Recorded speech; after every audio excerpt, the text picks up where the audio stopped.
To point out a few things that the head of state has mentioned, and especially on the economy, is that last year the economy grew by 5.6%, projecting more this year.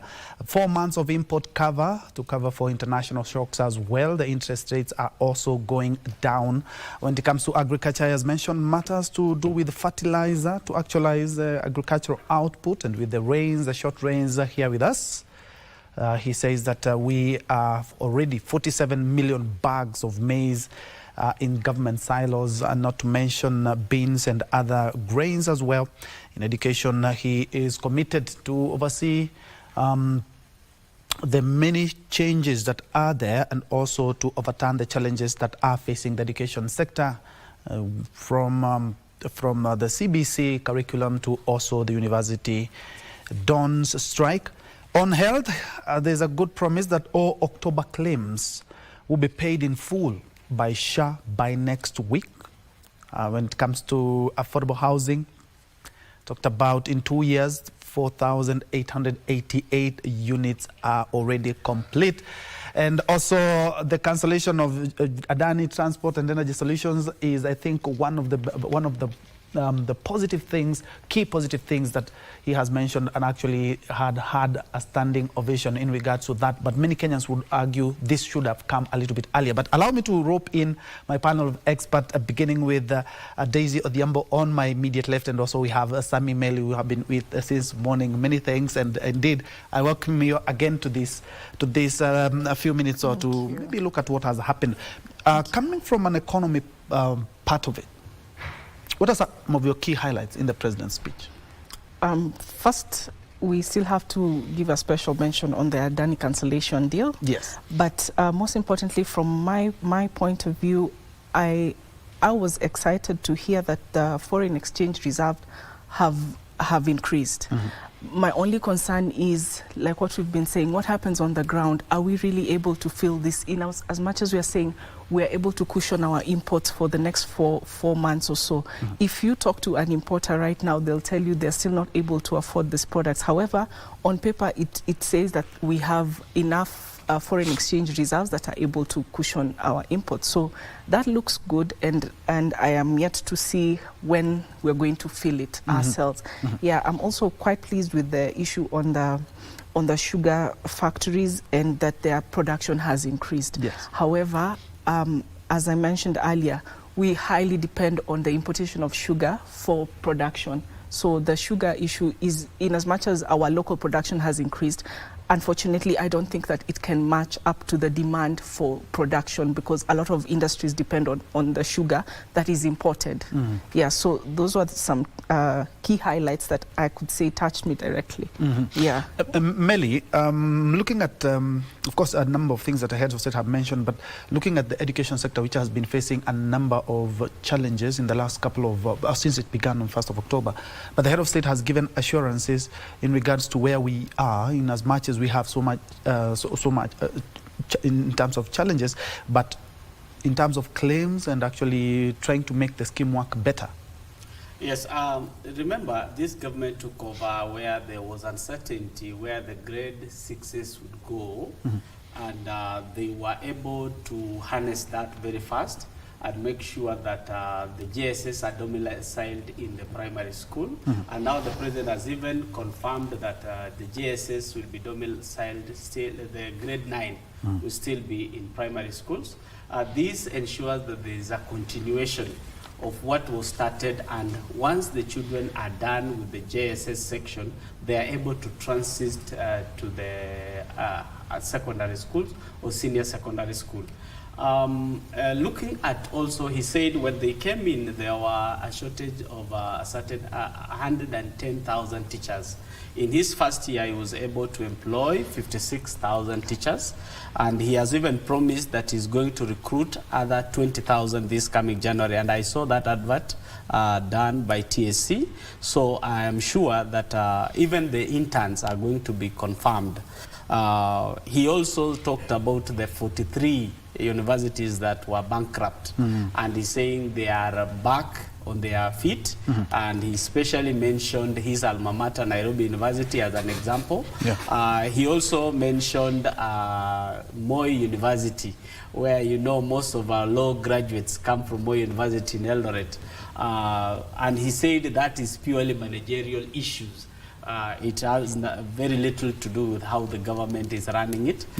So I'm sure that the president still has a lot of promises he's giving us, especially on the education sector. He even talked about the Open University of Kenya. Actually, I visited it. It is domiciled at Konza Technopolis, Konza City. And this is an open university, open learning university. You can even enroll Ben Troy and learn online. And I think this is opening up. He even mentioned the TVETs and the university funding model. We know it has faced some challenges, yes, but he is promising that these challenges are going to be dealt with. Yes. And coming to you, Daisy, I'm looking at the economy as well. He has mentioned that he will make sure that court cases, the judiciary has actually urged court cases to be expedited, and his fight against corruption, does it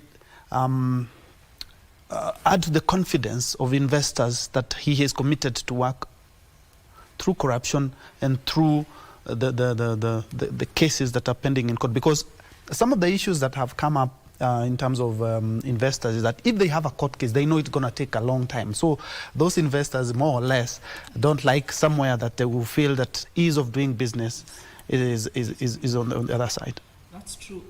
So it is important to note that the issue of corruption here is a cultural issue. So what we say in business is culture eats strategy for breakfast. So his strategy on saying that the judiciary is going to expedite these cases and it's going to be a different thing, this is not about to change next week.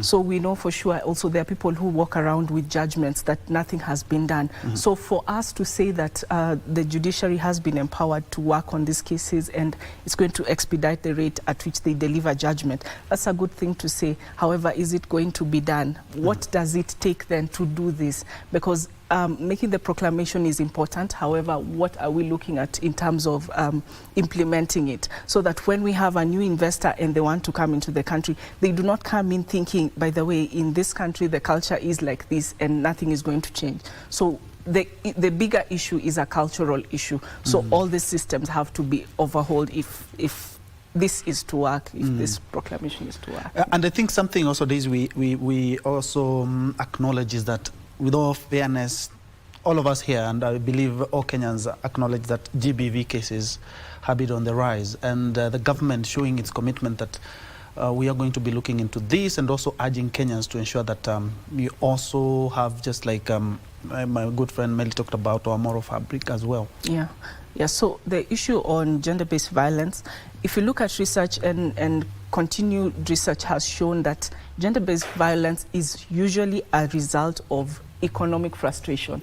So we do not, there's not money in the pocket. So I mean, if you're looking at your typical household, there's husband and wife. The husband has his own frustration because there's no money, he's been laid off. The first person is going to take this out is going to be his immediate family. So unfortunately, the issue on gender-based violence is an economic issue, I would say. And I feel like we need to really address the economic challenges that we are facing. Most importantly is the food issue. So yes, we have plans on food security and we have all these big irrigation schemes and all that. However, it trickles down to the person who, at the end of the day, are they going home? Do they have a meal? So that is where the gender-based violence then starts to spring up. Of course, there's the issue on crime, but really, it's an economic issue. Melly, also like you to mention something in regards to that, because this is an issue that is affecting all Kenyans as well. Yes, the issue of femicide, he put it as he put it himself. He said that women are not second-class citizens.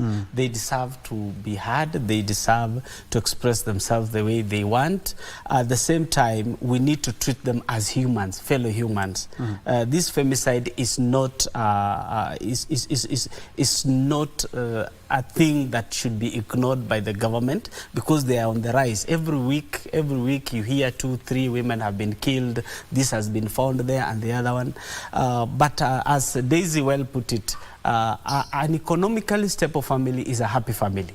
You have seen the rich walking together, driving together to church, but you expect that young man, he has found himself accidentally impregnated a lady. There are now the demands for upkeep for the child. The guy doesn't get a job or doesn't get an income. This frustration moves on, and perhaps they think of an easy way to end all this is to finish the lady, which is not right, because at the end of the day, you are jumping from a frying pan into the fire. So if we were to make sure that this country is economically stable, all these femicide issues, job creation will be there, and therefore you hear even homicide reduce. You heard the other day somebody jumped from a certain building in town because of frustration.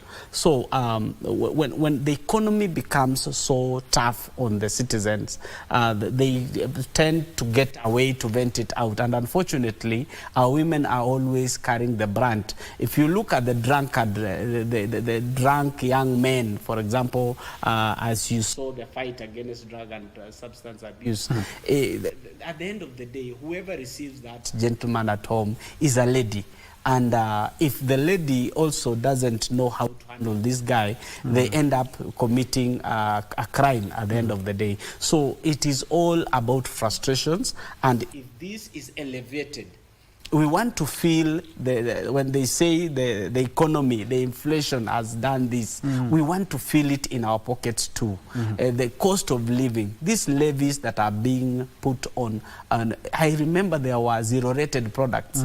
Yes? Like the child care products should be zero-rated. Food and food products, especially the basic, our staple food is maize. And therefore, if maize products are zero-rated, at least the cost of living is alleviated. And therefore, we now start worrying about shelter and clothing. But if the food is there, then life becomes easier, and even femicide and homicide issues are reduced. It's a good thing that also the president has pointed out some of the successes, and especially in the manufacturing, because it's one of his key pillars of the bottom-up economic transformation agenda. All 17 sugar companies are fully operational, with 4 more under construction. I would like you to touch on how this is more or less a boost to the economy, and especially in those regions. We appreciate the fact that the sugar industry is being revived. And back in the 90s, the Mumias sugar was really a force to reckon with. So the fact that the sugar industry is being revived, of course, that's a good thing for the economy, because then we have the job creation, and it usually is a ripple effect, because then there'll be jobs in the sugar sector, and then the people who work there are able to empower their families, and then it becomes a really good ecosystem. However, we still think the revival of the sugar industry is one step. However, we know that the manufacturing of sugar is not enough for manufacturing purposes in terms of supporting your chemical industries and all others. So at the end of the day, I still know that sugar is going to be imported, because the demand is still quite high. Although this is honestly a step to the right direction. Yeah. And Melly, still on the economy, a project that started out as controversial and even went to court, that is affordable housing. He has said in 2 years, over 4,000 units are completed ready for occupancy in the next, I think, should be in the next couple of days. Yeah, he said actually 4,888 units are ready.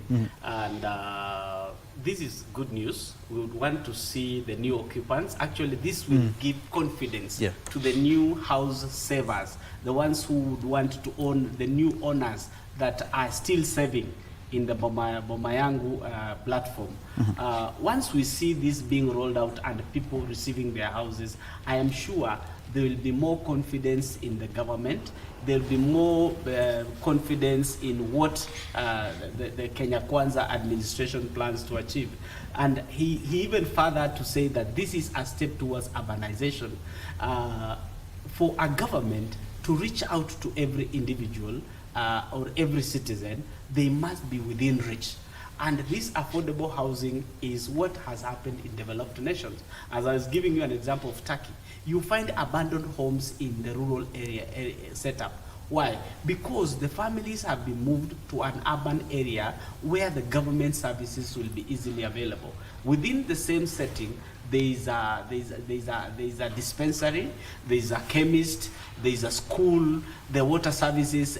For example, if I was to do piping in my village where farmers own up to 100 acres, how much will I spend piping from one farmer to another's home? Yeah. It would be easier if they are all centralized in an area.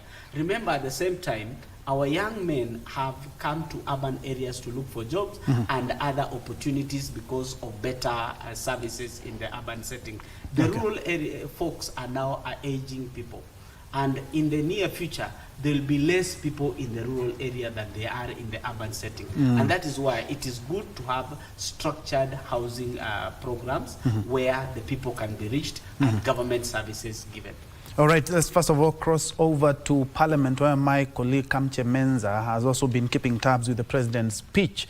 And I'm quite sure even MPs want to have a chunk of expressions and expressing themselves in regards to what the president has said. Even had a standing ovation. I think for the first, I've never seen that in Parliament. I think the Adani deal had really eaten into Kenyans' minds. And Kamche?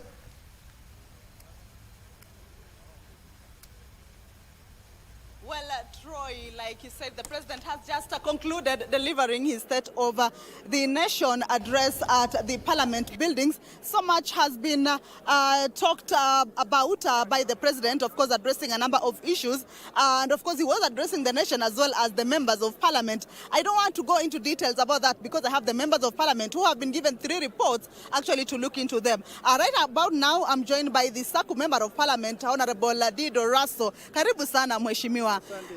Take home from the president's speech this afternoon. I think one thing which we can take home from the president's speech is courage. The president was able to tell us that the issue of universal health care, the issue of corruption, and the issue of Adani are things he seized off. And he was not afraid to actually tell the nation that these are things he's doing, and which was good.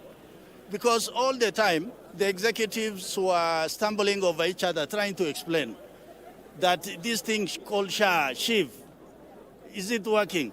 What has happened to NHIF? The president is saying, what we had was preserved for a few. Today, we want every Kenyan to access health care, which is important. Secondly, I think more importantly, there was a lot of applause in the House because he really talked about femicide, where young men are killing women. And the president is saying this must come to an end. They are part and parcel of the family. The woman actually is the homemaker. So if you are going to kill, what are you saying? Generations will end. Thirdly, what I carried away is the issue of microeconomic stability, where the president is saying, look at the dollar. Look at food self-sufficiency, subsidized fertilizers, that Kenya is on the road to recovery. And I think it's good, and we'll debate in the House. There are other things which we must say that the president should do more in this or that area. Yeah. Just in brief, did you expect the president to address the Adani issue the way he did this afternoon? It caught you by surprise because you even gave him a standing ovation, if you can call that. Of course, we never expected, and that's why I said the president was courageous. There were many who were saying, oh, Adani is not bad, they are bringing investment into Kenya. So the projects that Adani was given their flagship projects in Kenya. Jomo Kenyatta Airport is the face of Kenya. If they are going to be given and they are not that trustworthy, then it simply means we have lost part of our heritage. Kentraco, they are the ones who are doing lines from Loyangalan, from where? If we give them that, we have basically handed over power to them. So I think the president was courageous to come out and say, I think this is not good. And so the best a human being should do is to change their mind. It is only fools who don't change their mind. Yeah. Thank you so much. Well put from the honorable member for Saku. Karibu sana Mhesh. Start with your name. Then tell us about take home from the president's speech this afternoon. Thank you. Name is Joseph Lekuton, MP for Laisamis in Marsabit County. I think this was a great speech from the president personally, and I'll concentrate on the economic growth. You know, we can talk about the Adanis, a lot of members have spoken about. But I think what Kenyans need to know and to understand is that we are growing economically. We are growing at 5.6%. Our inflation rate is 2.7%. And for any sort, and the only issue now is unemployment, which I'm sure will be tackled. But every single economic indicator shows that we are growing as a country. And that's what we want. Because without a great economy, no country will grow. So hopefully I think the president did a good job. I think all our institutions are doing well economically. And hopefully now, without growth, we're able to lift the rest of Kenya up. Thank you. Talking on the economic growth and the lifting of Kenyans up, the president spoke of the fact that bado pesa mfukoni. What do you have to say about that? Well, I agree. You know, getting money to come by you is not as easy as people think. But I think with the indicators we're seeing, I think that will happen soon. That's my opinion. Yes. You are assuring Kenyans as well? Well, from where you sit as a legislator as well? If those numbers are true, which I think they are true, that is now an avenue for pockets, for people getting something in their pockets. That's for sure. Yes. Thank you. You want to give an input on the Adani issue? Did you guys expect it from the president especially? Well, I watch international news a lot. And last night I was looking at the CNN that America is indicting Adani. And let me tell you, when America investigates, they're never wrong. So I think our president was very sharp in accepting that this guy is not a good guy and that we should be able to look elsewhere for investments. Thank you. Thank you so much, Mheshimiwa. So much has been left on the table of the members of parliament. Yes. Muhesh, from this afternoon's president's speech, what's a take home on all the issues that he's talked about? Thank you very much. My name is Adam Skipsanai, member of parliament for Keyono. Today I'm leaving this house as a very happy young parliamentarian. Mm-hmm. The president has touched several issues that has been affecting Kenyans. From the Shiv and Shah, he has actually spoken himself on various issues, including the issue of job opportunities, the labor market. You know, as a country, we are struggling because most of our young people are unemployed. But he has demonstrated on his government's effort to export as many young people as possible. However, he has also touched some other sectors of the economy that can stimulate the economy and hence attracting investors who will eventually set base in our country and employ as many people as possible. And the highs on the cake is the Adani issue. You know, Kenyans have been complaining on this issue of Adani, that maybe this thing was done not following all procedures and so forth and so on. But he has become a statesman by directing that the tender is cancelled, so that it can bring back the confidence of many Kenyans. You know, the details of that contract was that you will not construct another airport within, will not do what. So I want to say that the president really touched many areas that I'm sure many Kenyans would have really loved him to touch. The issue of gender-based violence, you know, most of our young women have been killed in a very unpleasant manner. I mean, things that are not good, abductions here and there. So the president, I think, has touched many things that most Kenyans would have really want to be touched. So we are good. And above all, there's something that he challenged National Assembly on the conflict of interest bill. Most of us are supporting that thing. Because if you are not conflicted, why do you hesitate? But why did you seem like you are not supporting in the chamber? No, you know, the content of that bill, in one way or the other, I mean, did not resonate well with most members of parliament. Because you are told, if you are the one who violates that thing, your relative, your cousin, I mean, so we really needed it to be streamlined. And I'm sure that once we retreat back to the House, that is one of the areas that we will focus to see. It is a very important bill. It will help the country to fight the issue of corruption. Thank you very much. Thank you so much. And Wishing we you all promote the KBC. All right, thank you so much. Hi, how are you? Fine, thank you. Welcome. This is KBC. You are live on KBC. Maybe you could start with your name and then your take home from the president's speech this afternoon. Maurice Kakai Bissau, Member of Parliament, Kiminini Constituency, Trans Nzoia County. I think the president's delivery speech was very good. After articulating what he has done as a government, I mean, we saw that, some have been happened, but, more needs to be done. But critical bit is the Adani issue. I think that was long overdue because it's been, a big outcry globally, even starting from Adani's home in India, where there's been issues to do with misappropriation, wastage, overcharging of electricity, an example. And for a critical facility like JKIA, yes, if we talk of public-private partnership, it makes sense. But where a situation where we sort of using even the same documentation to secure that, I think that was like, passing on a very critical infrastructure for this country. So we are on a very risky path. So I would like to say thank you very much, Mr. President, for listening to what Kenyans were talking about. So that one really, really a plus. When the president spoke about it, actually the whole house rose up. Did it catch you guys by surprise? Did you expect that from the president? Not by surprise per se, because the president has told us again and again that he's ready to listen to what the Kenyans say. And you've seen the environment from even the House itself, the Senate. There's been issues to do with Adani. So, I mean, yes, it came as a surprise in one way, but not too much of a surprise, because the president has been listening and he's said again and again that he'll continue listening to Kenyans from all levels on the changes that needs to be made. But, well, we should tell him we are happy with that particular decision of ensuring that the Adani deal is cancelled. And going forward, whatever deal we get into, we should look for value for money. We should look at the sovereignty and protection of our country so that these deals should be above board. And in any case, it should be deals that should not bring more burden to Kenyans, but try to ease the burden. He also spoke about corruption. Do you feel like the right measures are being put in place, or there's still much to be done? There's still more to be done on matters corruption. The bodies that are charged to work on corruption, they need to do that. Yes, there's a bill he talked about.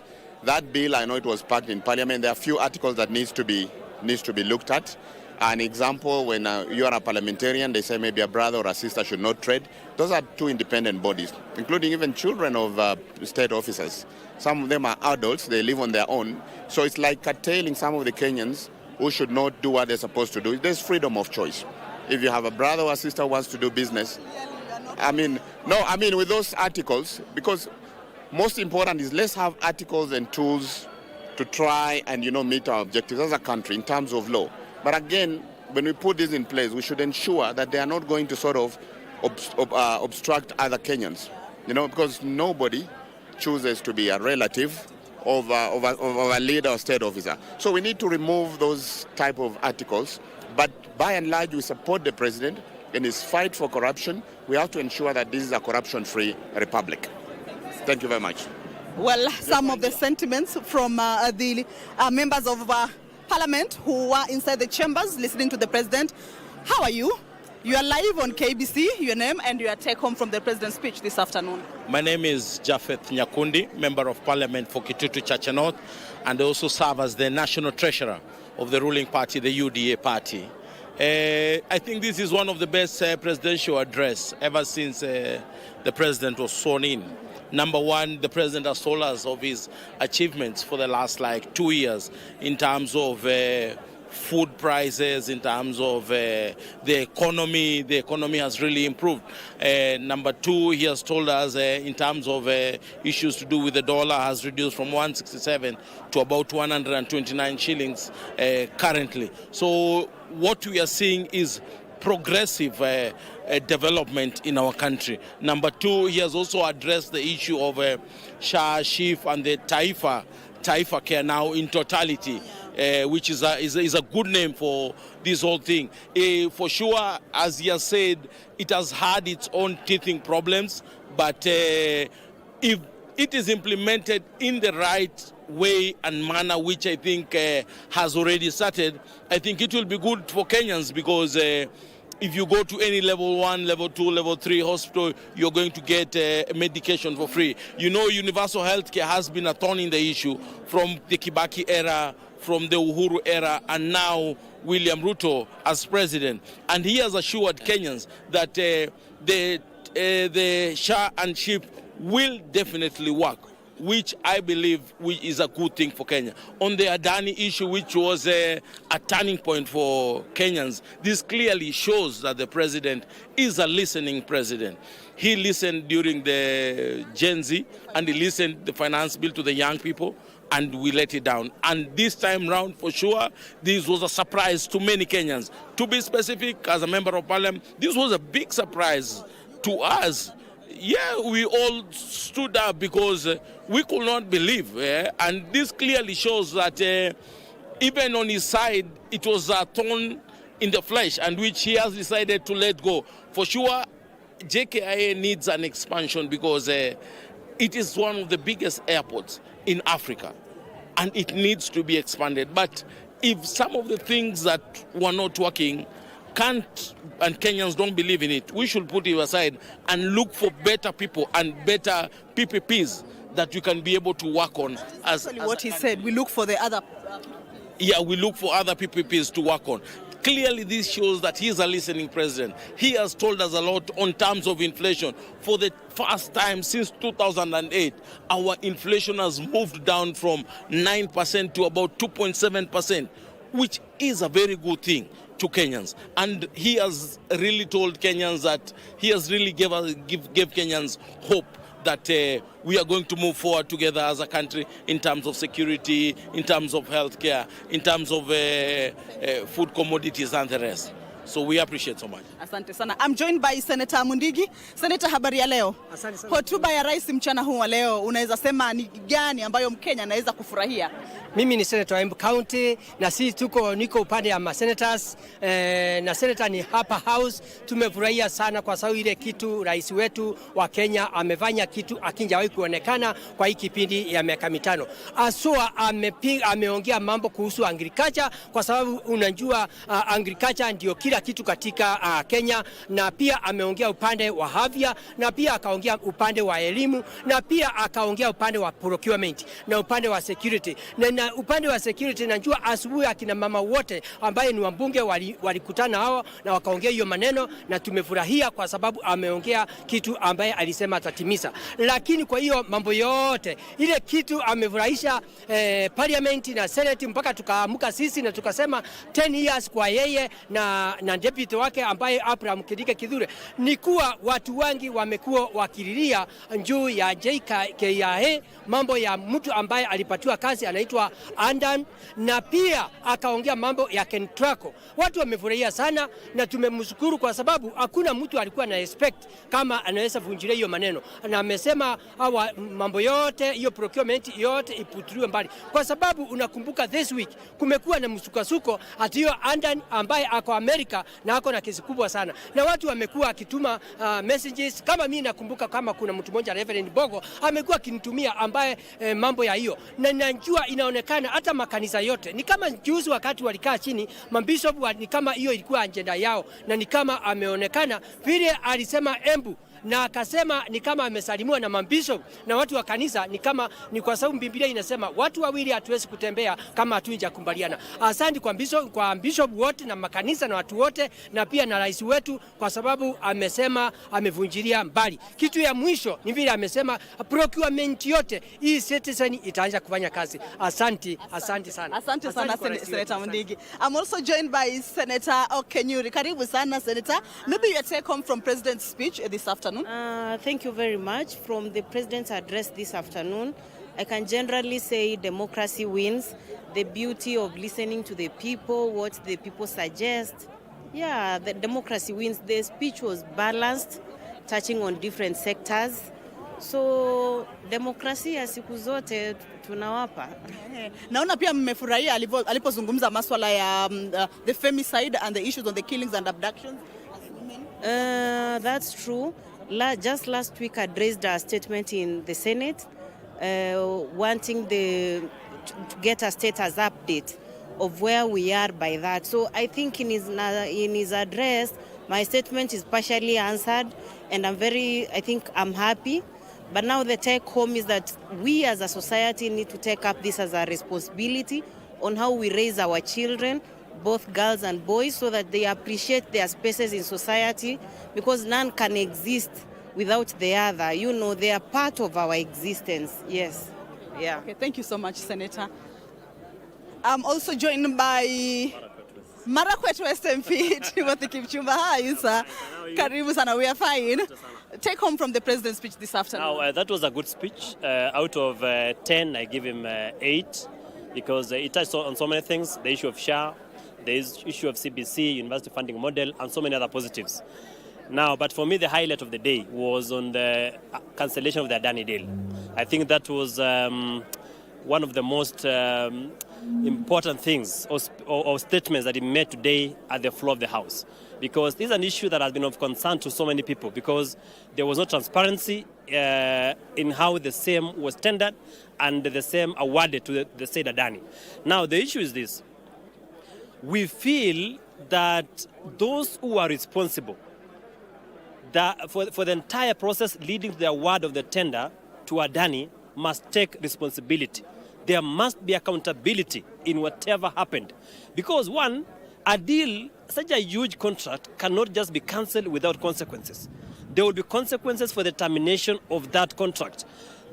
We must pay some money, because it will not just be cancelled in a casual manner, the way the president said. There will be consequences. And therefore, those who are involved in the irregularities must buy the bullet. EACC must take over this matter, investigate the process, leading to the award of a tender to someone who had integrity issues. You said yesterday America raised fundamental issues, and actually they issued a warrant of arrest. Did we have to wait until it comes from the Americans? Absolutely, that's the question. Did we have to wait until America raised the red flag? There was a problem from the beginning, and those who were involved in the procurement process must take the ultimate responsibility, because we will lose money, we will have delayed the process. Our JKI is in a mess. If it was a PPP contract, then the due process should have been followed and the right person awarded, so that we don't embarrass the president the way we did, the way we see today. Yeah. Perhaps it's something that maybe needs to be looked into deeply, because I remember in the committees, the CS early on had indicated that there was no any agreement that had been entered into per se. Actually, the reason why I'm saying this is a monument of national embarrassment is because none other than Raila Odinga, the leader of opposition, who is now in government, actually affirmed and actually approved this particular deal. Today in the morning, the CS for Energy, Opio and I, was in the Committee of Parliament saying that this deal is okay, we shall see it through. Now what has happened? It is a slap on their face, it's an embarrassment, and those who are involved must take responsibility. Thank you. Thank you so much, Muhesh. Okay, hi, how are you? You are live on KBC. Yes. You were present in the chambers for the president's address this afternoon. What's your take home? My take home one, the president acknowledges that policy systems should work. I agree, they should work, which means they are not very much working, and that's why we are where we are. My encouragement, everybody in each sector should take up that statement seriously and ensure that their policy sector systems are working. Number two, I want to say that democracy, as is stated, this country should ensure democracy. I'm looking forward to see that truly systems are used to bring the culprits, those who are murdered, those who are lost, and everything that he has pronounced in this parliament today, they are brought to book, so that we don't have people whose families are still suffering to date. On transparency, we are seeing he has cited different information on what has been done in terms of our shilling is now stable, our levels of farmers are now being given fertilizers, the Kenya wildlife are sustaining themselves without exchequer. But I want to say that doesn't give us an excuse. The National Treasury must ensure that exchequer is disbursed to the counties at the right time, because this entails salaries, this entails procurement, contractors, services, delivery, and so we want everything to be efficient. On healthcare, which he has mentioned, it is going to face it head on. I would want to encourage that, but encourage the president also to face it head on in terms of infrastructure, not just systems, because an hospital without the systems and the infrastructure that is required, there are some hospitals across the country that you find that patients are even sleeping on the floor. So even if you introduce SHIF and SHAF and you have the oversight authority, these are things we want to rectify instantly. I think what he was saying has a lot of sense, that each and every individual and leader has a responsibility to ensure implementation. So the gap is implementation, the gap is practical measurement, whether these funds are disbursed at the right time, funds collected under revenue, are they prudently utilized? A comment on Adani. Research is a continuous process, and some people may have a diverse opinion whether the cancellation is right, the cancellation is wrong. I want to say that Kenyans also had a divergent opinion regarding Adani.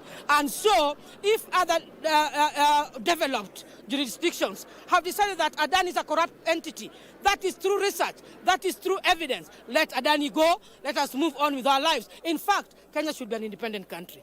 Thank you. Thank you so much. Thank you so much. Karibu Mwesh, you are live on KBC and you were present in the chambers as the president was addressing the country as well in the State of the Nation address. Maybe what's your take home from his address? Principally, the president today has come up strongly to speak to Kenyans after listening to Kenyans. I think that's what I can say, because every message the president made today through the speech is a message that rekindles well with what Kenyans have been calling on. Starting from the critical issue of social health care, which is a very fundamental decision and responsibility of a government of today. Remember, Kenyans gave themselves a constitution in 2010. And under Article 43, under the chapter on Bill of Rights, it enumerates several rights that are entitled to Kenyans. And most of them should be entitled equitably, equally across the board, regardless of their situation, in terms of their earnings, in terms of the level of income, in terms of their ability. Every Kenyan that is considered a Kenyan is entitled to affordable health care. But then the question has been there for all regimes. After 2010, the two regimes that have gone, none of them ever made an attempt to the level that this administration has done. Despite that the president has owned there are many challenges in this transition, he has ceded to it, he has accepted, he has admitted. That one tells you that since he is aware and he has accepted, then it tells us that the system in place and the people within the system are now putting in place mechanisms to respond. You know, feedback is a good mechanism. Negative feedback is the best mechanism, so that at every feedback that is coming from implementation challenge Kenyans are going through is being addressed, it informs on the correction to be done. And I want to tell Kenyans, let's be patient and give time the president. Imagine this is only second year in this power, second and a half year. But a lot of things has happened. Look at the sugar industry. For the first time, Kenya is no longer importing sugar. I mean, something that had already died. It killed industry. It killed employment. I can tell you, sugar belt areas, farmers are very happy. They are good in their employment. People around there. And for the first time, we are consuming our own product. And we are now taking over the import substitutes, which had already consumed our power. Issues to do with affordable housing, again, which is also an element in Bill of Rights. The president has given an hope. But the bombshell, which we never expected. It just had to be a bombshell. I mean, we never expected this one. The president himself, who has been perceived for quite some time to be harboring something, a hidden agenda on the issue of Adani, PPP about JKIA, PPP about healthy sector, energy sector, all this. And today he has come forth and said, as a president of the Republic of Kenya, he has given executive orders that process be then terminated.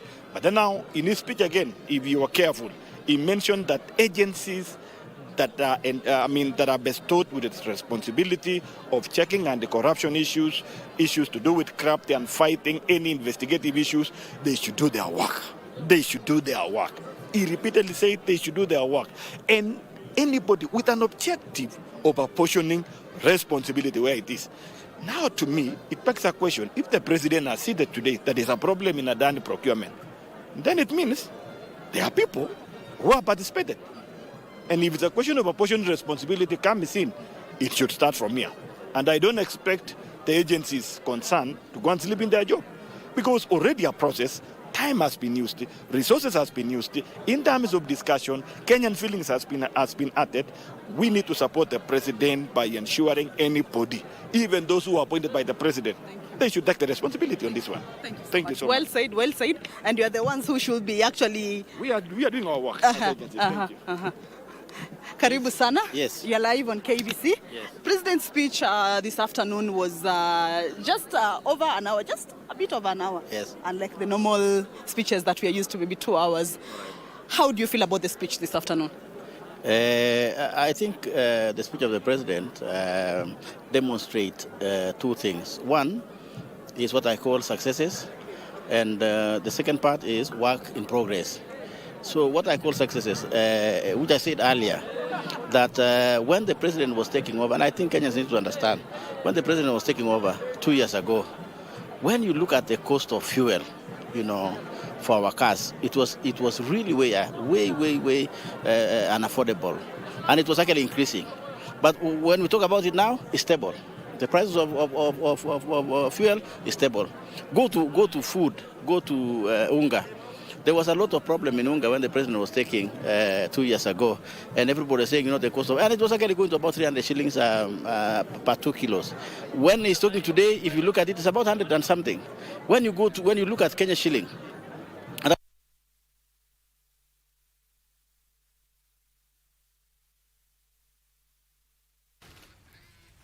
Kenya shillings. So that was really very bad. Now, when the president is coming to talk today this afternoon, where do we have dollar? Between 120 shillings per dollar to 130 shillings per dollar. And that is way I call successes, because it has a lot of influence, particularly the exchange rate. Remember that particular time, and particularly February last year, because our exchange rate was so bad at about 160, we were losing about 200 billion shillings in exchange rate when we were paying our loans as a country. So money that was going to just cost exchange rate was about 200 billion. And that was really a big loss. So when the president was coming today, this afternoon, he was coming with that successes. And it is true, we agree, some of us, and particularly me being chairman of the oversight committee, that there are some recorded successes in that area. Can we say there are areas of improvement or what I call work in progress? Yes. Particularly, the president needs to sit down very, very well and very quickly on this issue of universities. Our universities are dying, and he acknowledged that one. And he said that it's work in progress. Some other people might use a different language, but I'll call it work in progress. Our education system, particularly universities, is dying. Universities are dying. Public universities are dying in terms of management, in terms of resources. The president said that is his work in progress. Do we have a hope of success? Yes. When you look at also funding model, our children are complaining and they're crying. Yes, a new model, we can say, let's give it time, maybe we will see some fruits.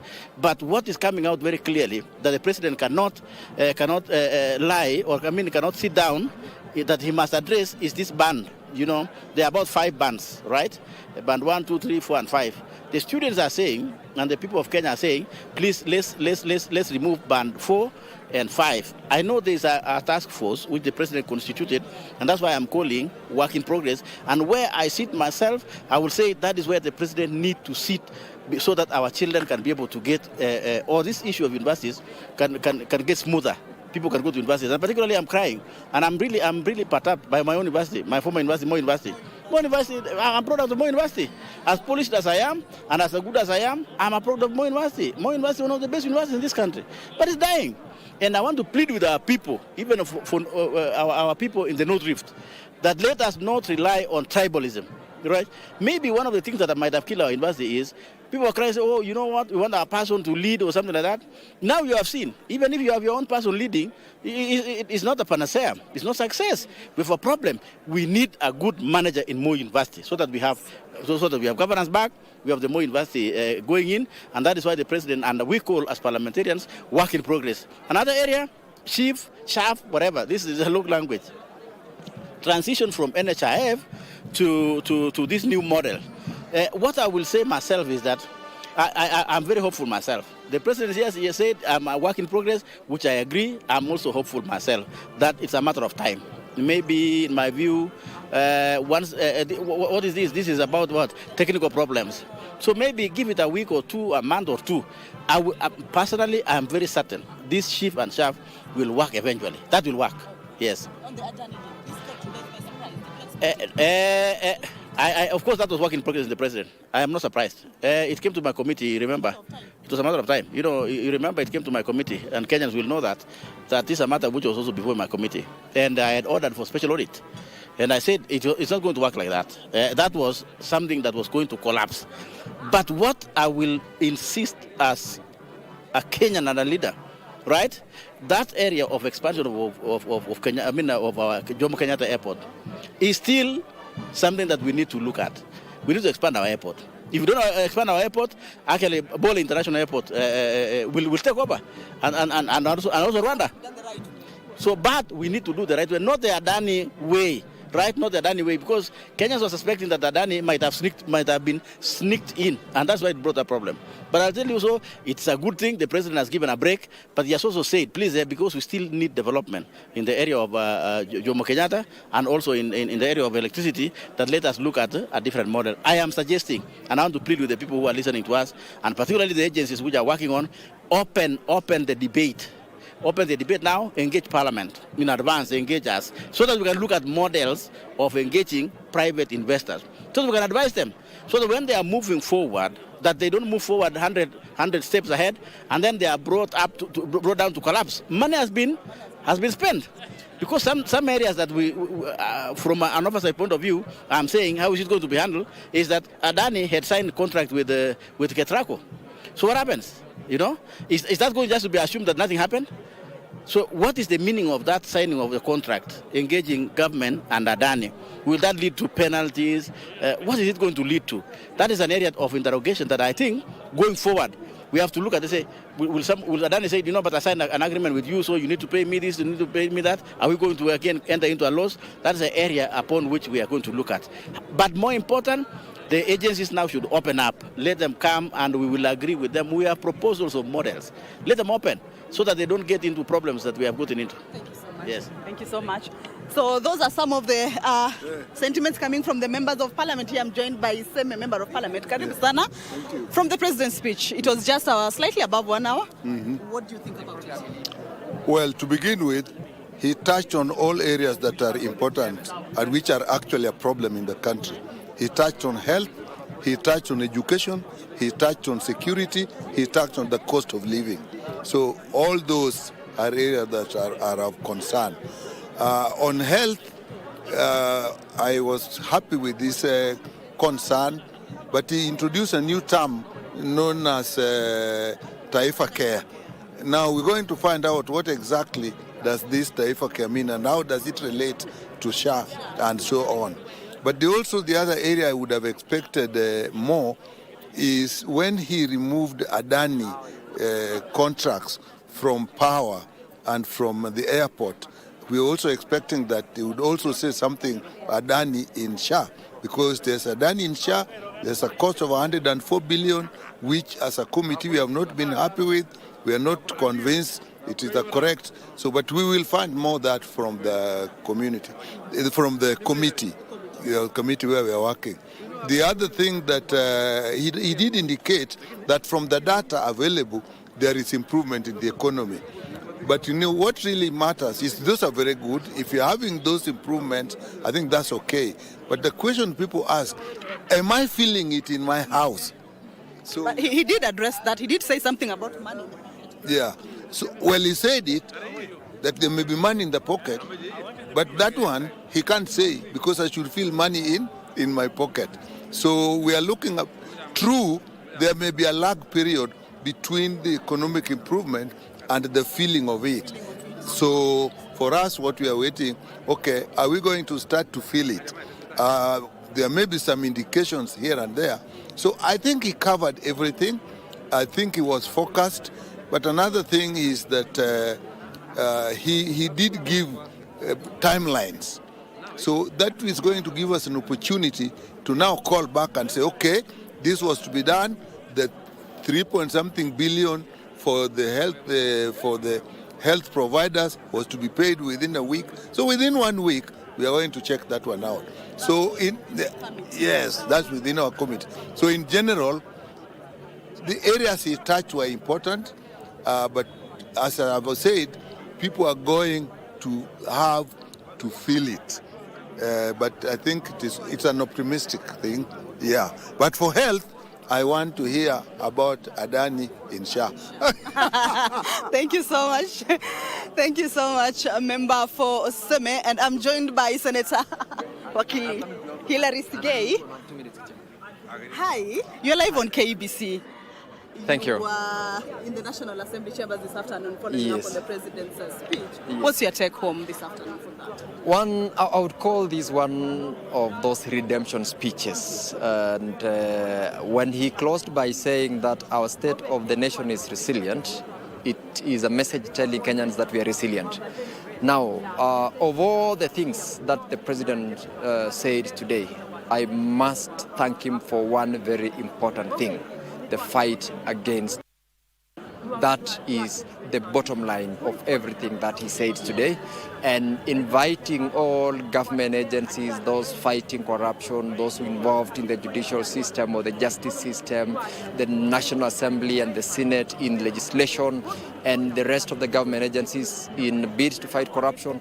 That was the take home for me, and I must appreciate it. And I want to call upon the rest of those institutions to join hands with the president in fighting corruption. Secondly, and more importantly, the president also ran the country through the processes of the commitments that his government has made for the last 2 years.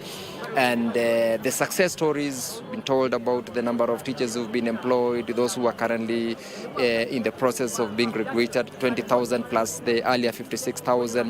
This fertilizer subsidy program that has really improved on our farmers' livelihoods.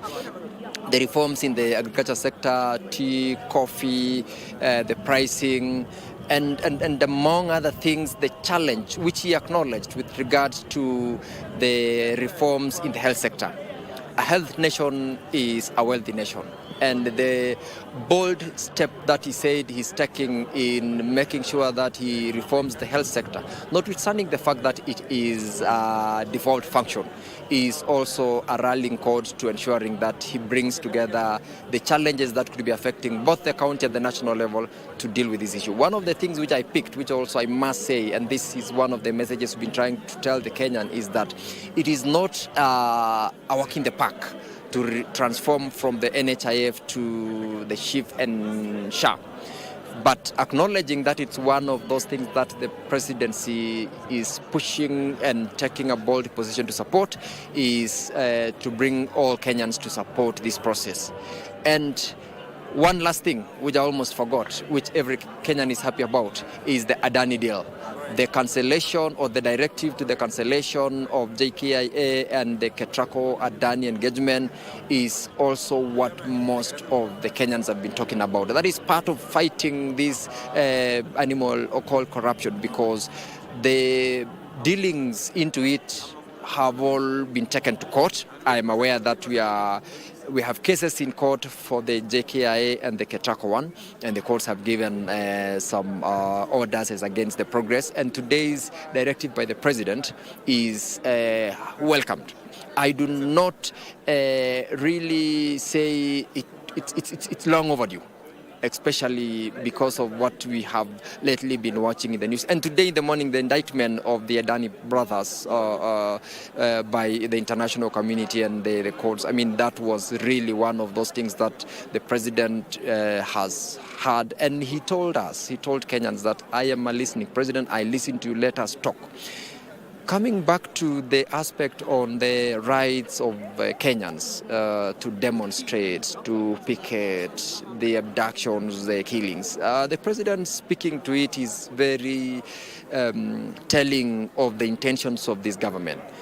We would like to appreciate the fact that we are entitled as Kenyans. So as Kenyans, therefore, serving under the democratic state with a constitution that is so progressive, the right of one to demonstrate ends at the point the right of one to be protected and the property to be protected. And the president spoke by saying that we should try as much as possible to distinguish between the freedoms that we want to enjoy and celebrate and also the borderline between the entitlements of others, which could be infringed in the course of our exercise of the freedom to celebrate.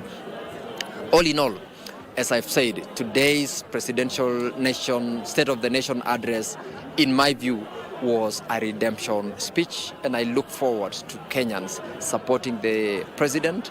I know we will have 3 days running from next week to discuss about it. We will debate about it. We will do the pros and cons. We will critique. We will support. And since we are Kenyans, this is Kenya. There is no other Kenya. We need to be resilient to support the programs of the government of the day as we enjoy the freedoms that we have out of the independence. Thank you very much. Thank you so well much. Said. Thank you so much. Well said, Senator. Thank you so much. Karibu sana. Karibu sana. Maybe you could start with your name, then the president's speech. No, it was a bit short. We could say just 1 hour, slightly above 1 hour. Yes. But what do you think? Did it really capture the issues that Kenyans wanted to hear? My name is Mawathe Musili Mawathe, MP Embaka South constituency.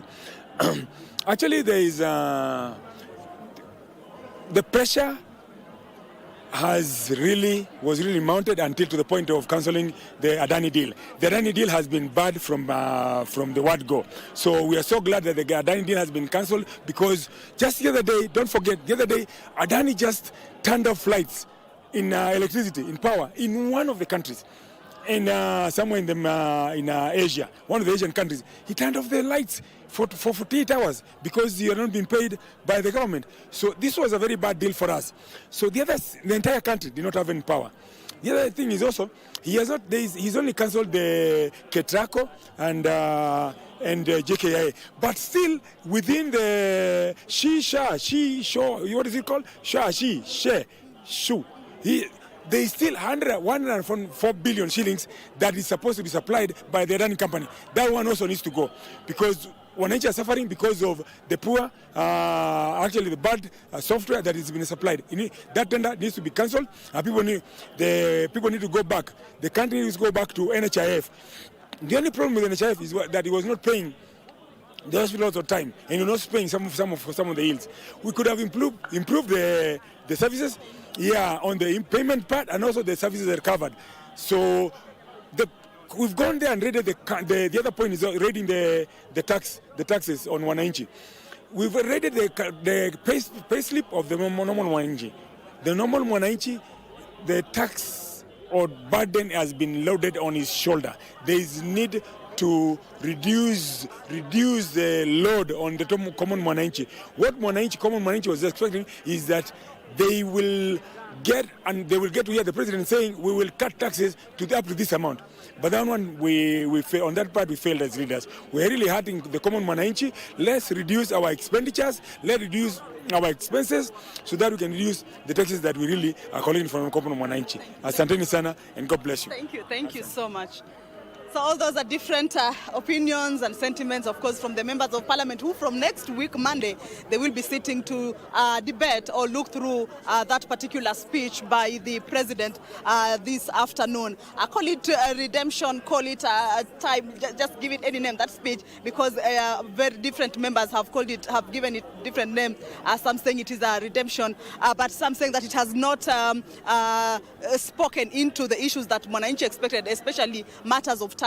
Well, there was the Adani issue that the president was applauded for having cancelled it, but of course there are issues of taxes where Wananchi have been crying about. There's been a hue and cry about the taxes, and members say that it has not been addressed, although there are other issues that have been addressed. So those are some of the sentiments that members have been able to pick up from the president's speech, and of course from next week they'll be beginning that particular debate on how they will be looking into those issues that the president has raised this afternoon. So that's it from this place, that is the parliament. It has been the president's speech, this afternoon State of the Nation address, and allow me to hand it over back to you in studio, Troy.